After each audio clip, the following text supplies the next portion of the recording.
Ibn Masud, may Allah be pleased with him, reported, "We were with the Messenger of Allah in a journey when he drew apart to relieve nature.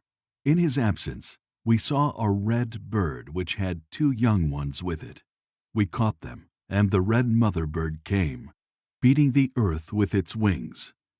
In the meantime, the Prophet returned and said, 'Who has put this bird to distress on account of its young? Return them to her.'"